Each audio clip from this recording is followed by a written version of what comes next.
Right, so we're almost at the end of this window job. I've just got one last thing to do, and that's these. Some window stays. And all I've got to go on is this photograph with a length measurement. It doesn't tell me what the material is, and when I asked they said 10mm. Well, to my eye that's way smaller than 10mm, so what I did, I thought I was quite clever. I scaled the photograph up until the tape measure was life size, which I thought was quite a clever idea. And then I simply measured across the width of the material, which actually came out at 6mm. So I rang him and told him, and he said, no, that's far too small, make it out of 8mm. So that's what I'm going to do. And it's got a little double twist in the middle there, I don't know if you can see that. So I have to sort that out. And then a ring on the end with a rag sort of thing to go into the wall. So let's crack on, get this job over with. So that's roughly what it's going to look like. That's the size I want. So I've sort of worked out roughly how long I want the bits of bar, and they're 8 inches. I know it only doesn't seem right, half an inch longer than the 7.5, but trust me. Trust me, I'm a blacksmith. So I'm going to try and work all these at once. It just makes life so much easier if you got them all on the go at the same time. Get them all in. Takes me back to my shoemaking days when we used to juggle a complete set at a time, trying to get them all hot in the right places for your master. You were the fireman. You were responsible. When he turned round and he pulled a bar out the fire, it had to be hot in the right place. Not too hot, just right. Anyway, that's long gone. Years ago. As you can tell, I'm in my shorts still. It's still very hot. It's really humid today, which is quite oppressive. So, I'm not going to waste too much energy. Get stuck in. I'm just going to do this is the hook end. So I'm just drawing down, I don't know, inch or so, turning it into a point, and then going to round it off so that it's not too sharp. I say all I've got is that drawing or that photograph to go by, so there's going to be a certain amount of artistic license going on here.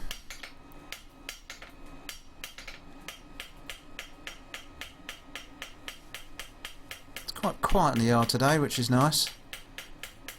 Not many people about, not much going on. That's why I like working up here at weekends.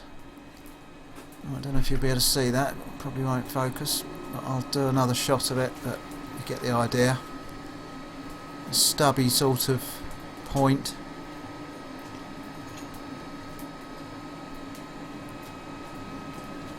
Just getting the next one ready.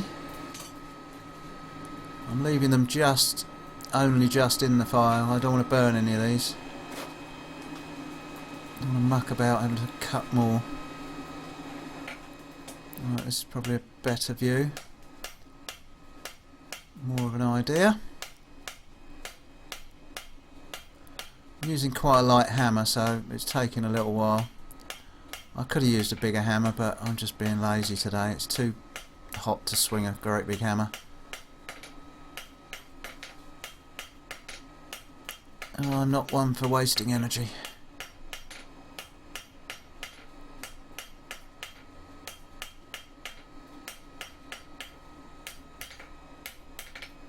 Square it up again. Where the join comes, or the transition comes.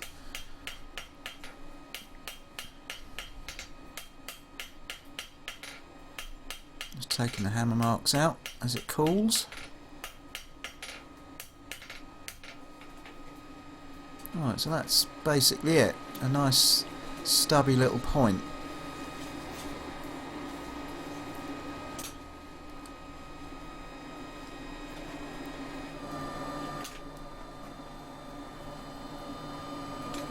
treat you to another one. That's the beauty of doing more than one piece at a time. You can get different angles without having to try too hard, because you've got the material in the fire. I'm not making them too pretty. Obviously I don't want them too rough, but I want them to look handmade. I don't want them to look, you know, like they've come out of a factory somewhere.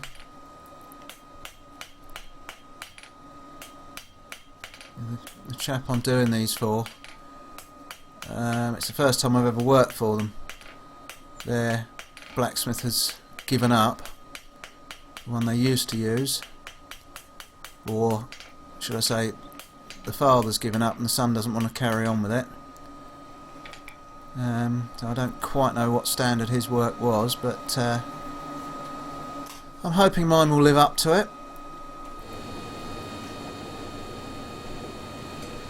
And even another angle. Look at that.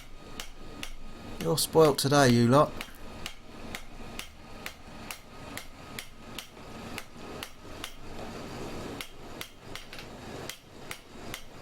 You get the idea.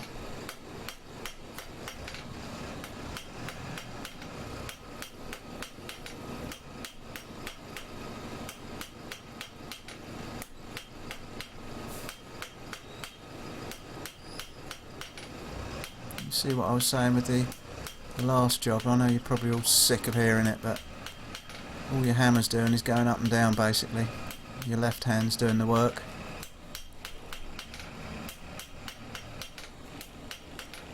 Or should I say, not your hammer hand is doing the work if you're left-handed, obviously. Right, I think that's probably enough views of that. I hope I haven't got any more. Or have I? No.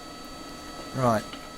I've come to the other edge of the anvil, the sharper edge, to put the bend in, because the other side, your left as you're looking at it, is the rounded edge of the anvil. And I don't really want too much of a rounded transition there. I want it reasonably square. So that's why I've come to this side.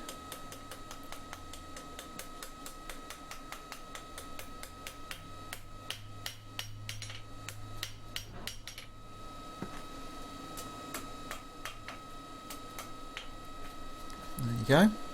That's what I was looking for. Just keep it nice and straight.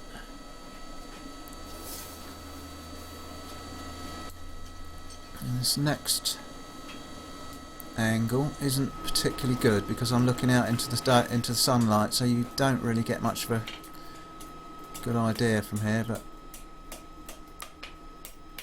you do see something. That's the sharper edge.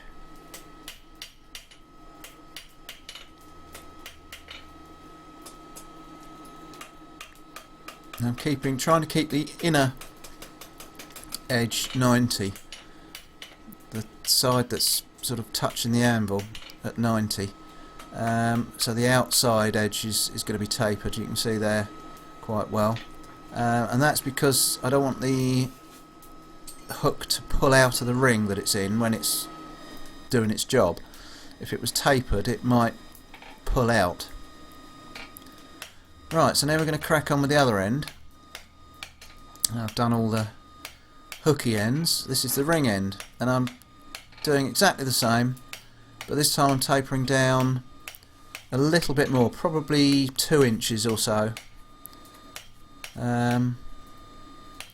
Maybe 2 1/4, roughly 2.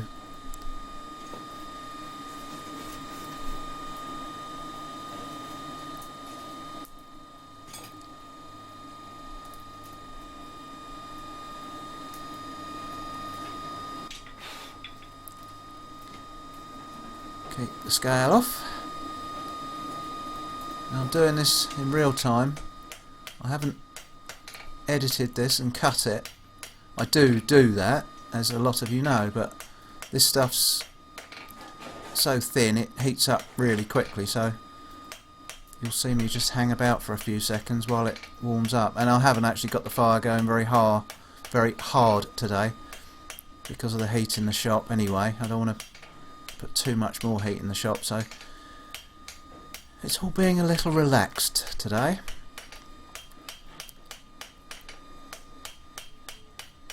Same as the other end, just a nice tapered, not too sharp, sort of a stubby point. And as I say, I think that's about 2 1/4, 2 1/2 maybe now. I don't know. Let's measure it. Let's see. What's that? What's that? About 2 3/4 now, just under 2 1/2, 2 5/8 maybe. That's what it's come out to.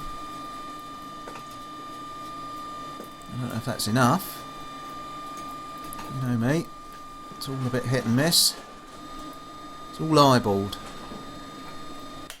Let's do another one.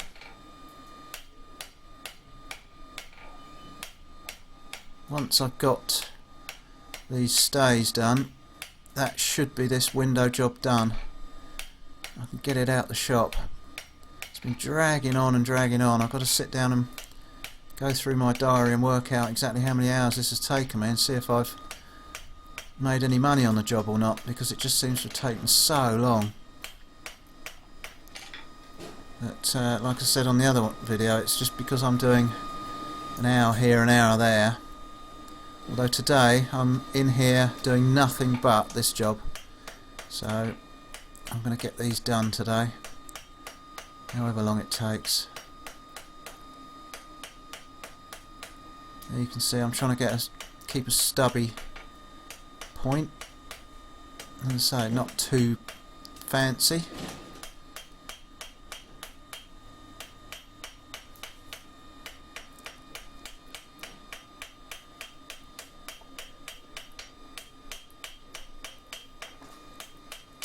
That's better. Nice cool beer at the end of the day. Goes down a treat. You can see now it's cooled out. You keep hammering it gently and it takes the hammer marks out. Just smooths and blends them back in, so that's quite a nice finish now. Don't need to hit it with a file or sander or anything. That's a nice hammered finish. Right, what are we going to do now? Oh, we're going to give it a bend. And this is going to go the same way as the hook end. So they're parallel. Is that the word? Yeah, I think so. Anyway, they're in the same plane anyway.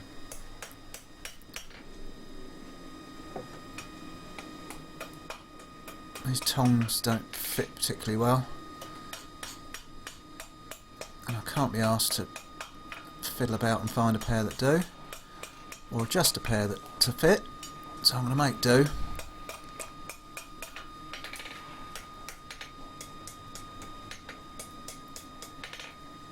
See me keep moving the job so that you don't get a flat.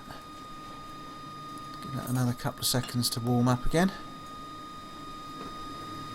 So it doesn't take long, this material.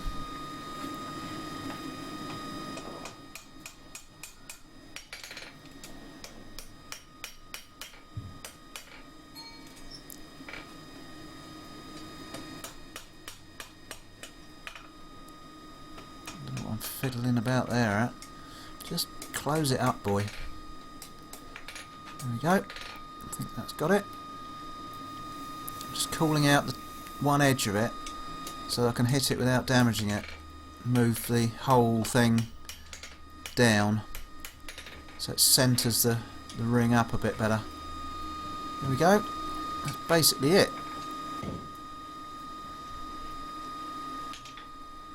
So another 5 of them and we'll be laughing.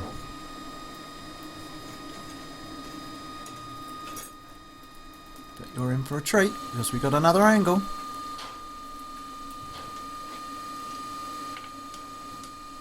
Now this time I am using the rounded edge of the anvil because I don't want that too sharp, that transition. And of course the camera's not going to focus now, is it? Because I've set the focus on the face, but never mind, can't have everything. You get the idea of what I'm trying to do. Squint a bit, you can see what I'm up to.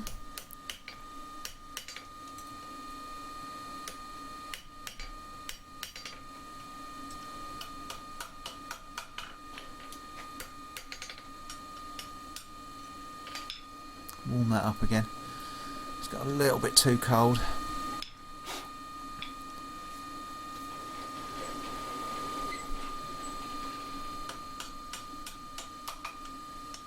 That's better.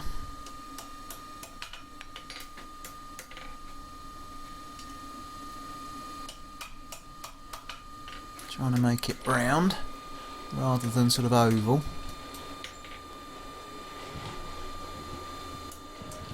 Just won't quite. That's better. Open it up a bit and pull it on again.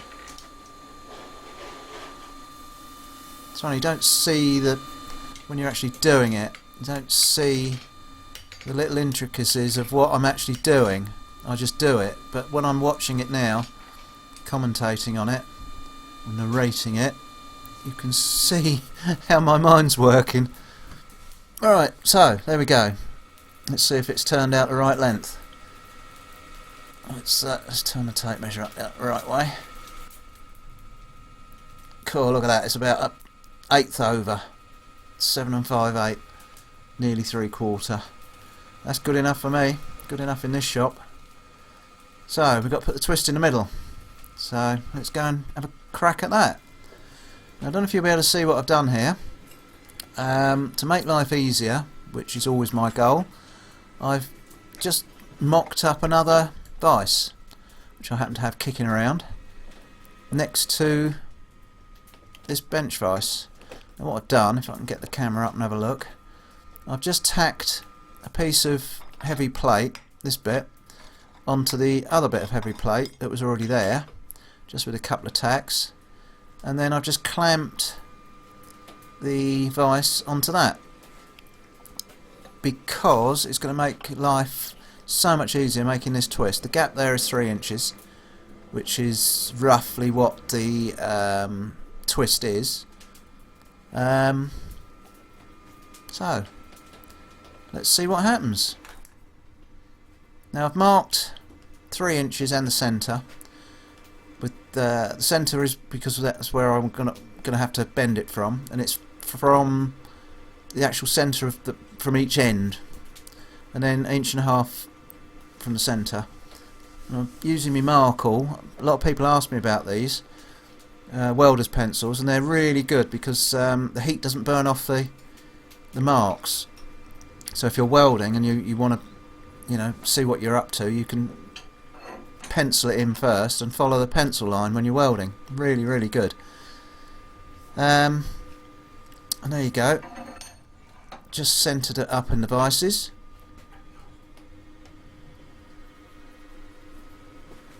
And what I'm going to do, if I can find it, I've made a little tool out of the same material, literally just the same size as that, so it hooks over there, and I'm going to use that as my sort of bending jig. I'm going to hook it on like this and then pull it round. I'm probably going to do either half a turn or maybe 3/4 of a turn and see what it looks like as we get to it. So I'm going to do this with a torch because it's going to be much easier. If I was to try and heat it up in the fire, get it over here, get it positioned, get both vices done up, it'd be cold by the time I tried to twist it. So I'm just going to heat it with a gas axe, just heating each end first because they're the bits that are going to cool out the soonest because they're clamped in the vices. So I'm going to warm them up first, get plenty of heat into them.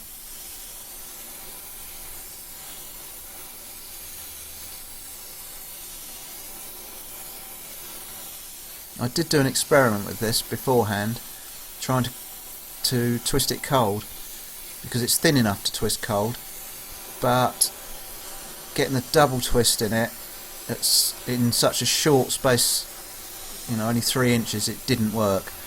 My twisting jig just kept spinning on the. I tried it with a spanner, with all sorts, and it just kept spinning. So we're going to have to do it hot. And hopefully it'll work, because I haven't tried it hot yet. As I say, done it cold, but it didn't work.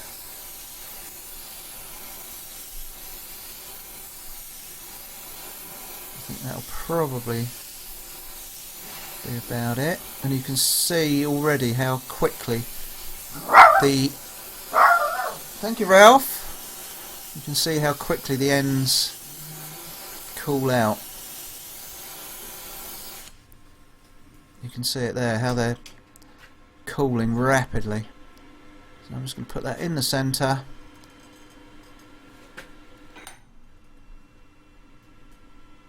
Yeah, about 3/4 of a turn I think will do. Looks quite nice.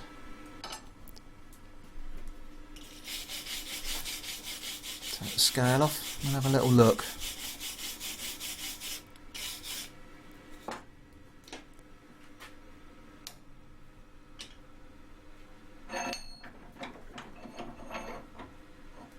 Both devices undone. It's quite odd this, having 2 vices right next to each other, but it's quite cool. I don't know if you can see that. I'll get a better look. Of course it's not going to focus, is it? Come on, you. There we go. That's quite a nice little twist, and it keeps it straight doing it in the vice like that. You haven't got to worry about any distortion, because it can't go anywhere. So you haven't got to be hitting it with rubber mallets or hide mallets or wooden mallets and trying to straighten it again. It's straight. Get a better view of it here in this direction.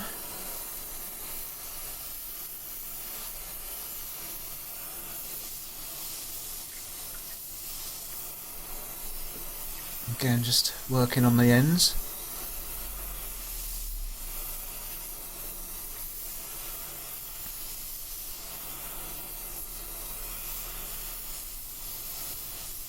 Had they specified the 6mm, probably would have been able to do that cold, over 3 inches.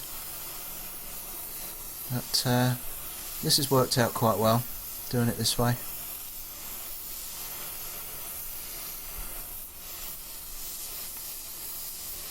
It's certainly something I've never done before, done it this way, and it's something I'm sure I will do again in the future, because it's quite a cool idea. It really takes a lot of the stress out of it if you can get the vices positioned. It's so simple. And that's it.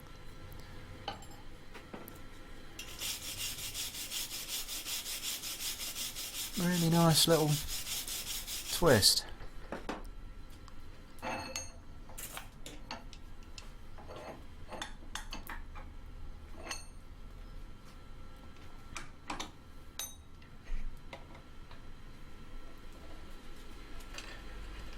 Give the rest of it a quick brush. There you go. Very nice little twist. I'm pleased with that. Amazing what you can come up with. Right, so we've got all them done. Next job is, I think, to make the rings that go into the wall with the rag. So what I'm going to do is just, I've got a little bit of bar left over. Just leave it in its length so it's easy to manhandle. I much prefer to hold on to the job by hand rather than having it in tongs whenever I can.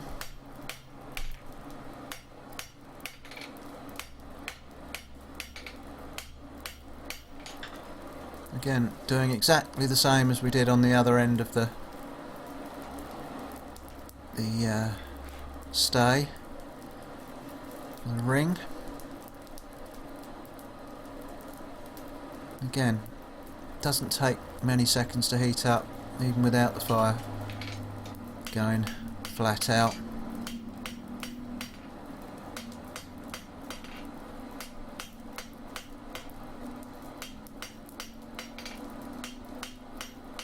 As you can see, I'm not working up a sweat.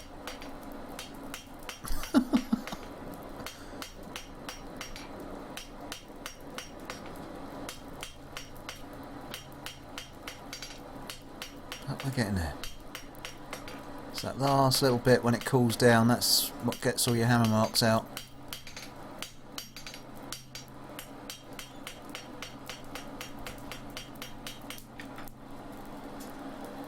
Alright, that's probably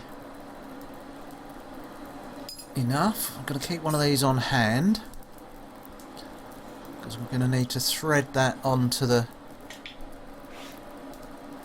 new ring as we go. So same again, exact same procedure.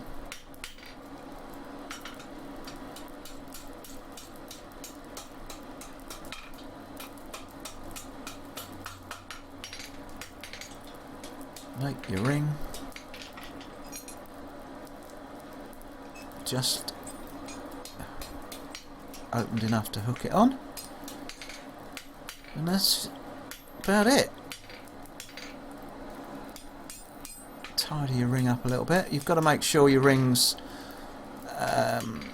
pretty good before you put your other ring on, because you can't do much in the way of alterations once the two are joined. So now I'm just putting it up in the vise, and I want to just put a few little chisel marks in, just to give it a little bit of a hold in the concrete or in the wall. They'll grout these in. I'm not sure how they do it, whether it's cement or lead or epoxy, but either way they will be gluing them in somehow. And I'll just putting a few chisel marks just to hold it in. It's just a bit like barbs on a fishing hook. Otherwise, you know, however good the glue, it could just pull straight out. And I'm just putting a little taper on the end. I cut it down to about 3 inches or so.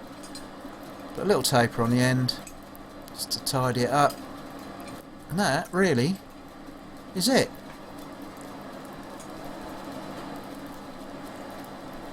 Job done. We'll show you again. Oh, I bet you love all these extra views. That's what happens when you do multiple pieces at the same time.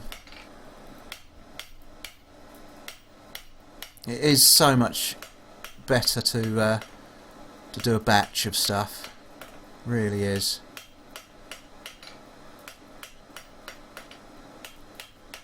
Just do each procedure on each piece of bar. Chuck them on the floor, pick up the next one, and just keep doing each procedure. It saves so much time.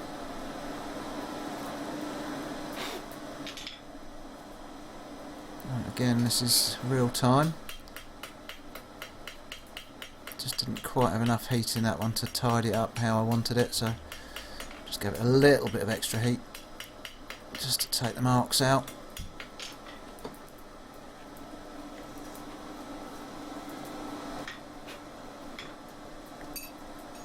Got this one ready.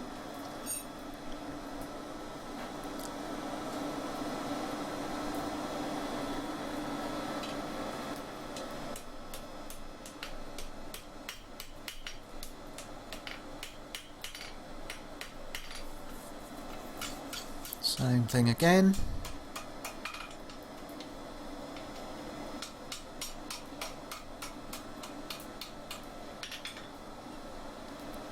your hook on.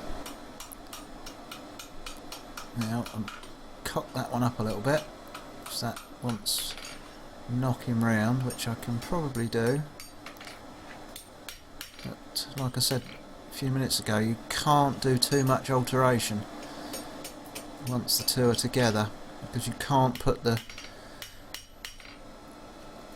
ring over the end of the anvil. So I'm going to leave it like that. Same again, just put some chisel marks in, cut it off, put a point on, and Bob's your uncle. They're all done. So there we go, 6 window stays, all similar, I won't say identical, because they're handmade. Hope you've enjoyed this little series, and we'll catch you on the next one.